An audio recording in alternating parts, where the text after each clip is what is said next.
حضرت اسحاق حضرت ابراہیم کے بیٹے اور ایک عظیم نبی تھے۔ آپ کی والدہ حضرت سارہ تھیں، جو نہایت نیک اور صابر خاتون تھی۔ خوشخبری کا لمحہ حضرت ابراہیم کی عمر بہت زیادہ ہو چکی تھی اور حضرت سارہ بھی بوڑھی ہو چکی تھی۔ بظاہر اولاد ہونا ممکن نظر نہیں آتا تھا۔ ایک دن اللہ تعالیٰ نے فرشتوں کے ذریعے خوشخبری بھیجی کہ آپ کے ہاں ایک بیٹا ہوگا جس کا نام اسحاق ہوگا۔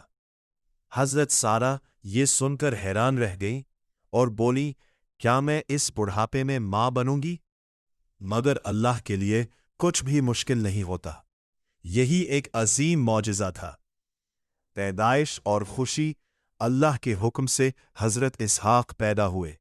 یہ خوشی کا وہ لمحہ تھا جس نے حضرت ابراہیم کے دل کو سکون سے بھر دیا۔ یہ صرف ایک بیٹے کی پیدائش نہیں تھی، بلکہ اللہ کی رحمت اور وعدے کی تکمیل تھی۔ نیکی اور عبادت کی زندگی حضرت اسحاق نے بچپن سے ہی اپنے والد حضرت ابراہیم کی تربیت حاصل کی۔ انہوں نے ہمیشہ اللہ کی عبادت کی، لوگوں کو سچائی کی علت دی، نیکی اور صبر کا درس دیا۔ آپ نہایت نرم دل، صابر اور اللہ کے فرمان بردار تھے۔ حضرت اسحاق کے بیٹے حضرت یعقوب تھے، جنہیں اسرائیل بھی کہا جاتا ہے۔ حضرت یعقوب کی نسل سے بعد میں کئی عظیم انبیاء آئے، جیسے حضرت یوسف، حضرت موسیٰ، حضرت داؤد، حضرت عیسیٰ۔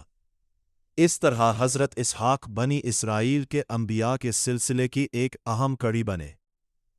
صبر اور شکر کا درس حضرت اسحاق کی زندگی ہمیں سکھاتی ہے کہ اللہ جب چاہے ناممکن کو ممکن بنا دیتا ہے۔ صبر کرنے والوں کو اللہ بہترین انعام دیتا ہے۔ نیکی اور سچائی ہمیشہ کامیابی کا راستہ ہے۔ اختتام حضرت اسحاق نے اپنی پوری زندگی اللہ کی عبادت اور لوگوں کی رہنمائی میں گزاری۔